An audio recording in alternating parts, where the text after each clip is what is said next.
The mind that is aware of itself is the only mind that is free. I would say, well, that's one of the most brilliant things a human can say. It is very direct pointing, and not to in an abstract way like awareness of being aware of. Sometimes we use in spirituality this kind of words that seem to be just talking about something that you're supposed to know, supposed to feel. And I love the how brilliant Krishnamurti is expressing it in this way, because just watch your mind. That is the whole point. If you would understand that your mind gets lost, that you get lost in your mind, because and your mind is responding to sort of automatic patterns from your past or from your conditioning, and that's the way we get engaged into negative emotions. But we don't notice, and when we notice, it's too late. We are already just, oh, I just feel bad and I don't know why, or I'm overreacting to this person or to this situation and I don't know why, I cannot control it. Sounds familiar? Well, that is just pointing. What he's saying here is you're not aware of your thoughts as they come. And that's the main problem, because if someone will be talking to you and you will just do anything they say without you questioning it, is that freedom? And are they really your thoughts? Or it's just thoughts that cross your mind? What happens if you observe them? Not just letting passing by or trying to completely ignore your mind as if there were clouds in the sky. That's nice, but it's a different kind of practice. In this case, Krishnamurti is saying, why don't you actually observe the thoughts? And you will say, well, I get lost every time I do that. And I will say, well, that's exactly the practice. That's exactly why you wanted some great teacher come and point to you what you should do to be completely free, and you will say, yeah, I will do it. Whatever this saint or whatever this enlightened being will come to me and tell me to do. Well, this is exactly what's happening. This is a very direct point. And you will say, well, I cannot make it. And I will say, okay, yeah, that's the practice. Just do it. I know it's frustrating, but just do it. And at some point, you're gonna be lucky some way, and you're gonna learn that it's actually just like when you are about to fall asleep, maybe some accidental nap while you were, I don't know, on a train or something like that, just spontaneously. Just find yourself that you just relax. Suddenly, the thoughts go a little like easy. Your scope of attention is a bit bigger than just getting lost in daydreaming with the thoughts. And when that happens, the opportunity to actually observe them also appears. And when that happens, there is this switch that would say that is actually meditation. And you can notice that literally every thought, there's a little bit of your unconscious patterns that get released. And you're not really doing anything. You're just noticing what's happening. But it's just an interesting question why we cannot observe our mind so easily. Why we get lost and drawn by it. Well, it's just another pattern. So if you keep trying, at some point, you're going to be able to disentangle that, disentangle your sense of identification with your own thoughts, and just listen to them as you will hear the car of a car in the street just passing by. You just do it all the time, and you don't do a big deal. Well, imagine that you could hear your thoughts the same way. But not only that, you will start seeing the patterns. You will say, wow, that's a pretty contracted and hateful thought to have.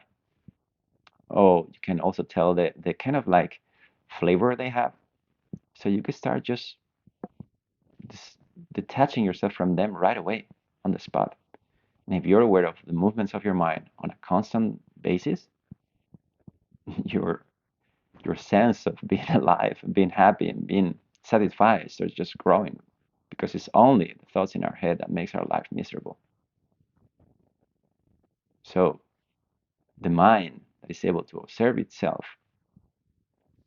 you makes it free from itself, because it's the unconsciousness that creates the problem. So if you're aware to observe your mind for long periods of time, you're going to realize that even the intention to observe your mind is many times it's also the mind, and that's why it doesn't work at first. But if you just continue, you be patient, and you just give it a try, Set aside some time every day and try to watch your thoughts. Just watch them without trying to reject them, or trying to not to think them, or trying to no, just be aware of them as they how they come and how they go, like something that happens because it's actually what is happening. They just come and go. They are all sort of impersonal. We just think we are thinking, but if you're not aware of your thoughts, are you really thinking?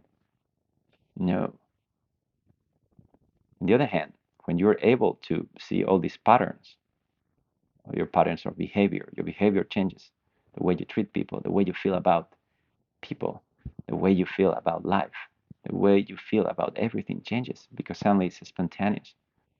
And suddenly you can decide in the moment if you want to pursue that thinking pattern or not. And even when you pursue it, you're still aware. There's a part of you that it never gets inside. And that part of our mind is a natural state of the mind. So you discover at some point, if you do this long enough, that actually there's a part of your mind that is never thinking. So that stillness promise, that peace, it is always there. And that is the part that does the observing. So hang out in there all the time. And yes, you will get lost in thought. Just go again, relax, and try again. If you try it, I don't know, 1,000 times a day, your life is going to transform profoundly in probably a few weeks. And you won't feel like living in a jail or living a life you don't want to live or anything like that. Suddenly, your experience of living this moment, it will be fresh, it will be spontaneous, it will be caring. You will suddenly notice that you don't need to do anything right if you just don't get locked in your head. Suddenly, life gets a flavor of warm, loving, existential, resting awareness. You start feeling more and more like that. You notice that no matter whatever thoughts that cross by, you just don't feel pulled and locked by them. So the only way of noticing how the trick is played on you is by observing the hands of the magician. Okay, so I hope the wisdom of Krishnamurti and all these teachers, but I think Krishnamurti was especially eloquent and clear. The that expression that people use a lot nowadays in mindfulness is called choiceless awareness. That's from Krishnamurti. So he was a genius. He answered a lot of questions. He wasn't just throwing you some answer for you to follow. He was questioning you. What is that you actually experience? What happens when you do that? So the point couldn't be simpler. Set aside some time, sit. You don't even need to sit in a special posture. Just observe your mind. Just resting in stillness. In the stillness that you are, in that part of your mind that is aware of itself.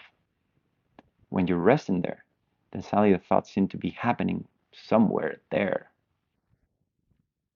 There's a bit of a distance, a detachment. It's not that there's really distance. It's not distance. The thoughts, where are the thoughts really happening? It's difficult to say. It's not physical distance. But you notice a sense of you're not entangled by every thought.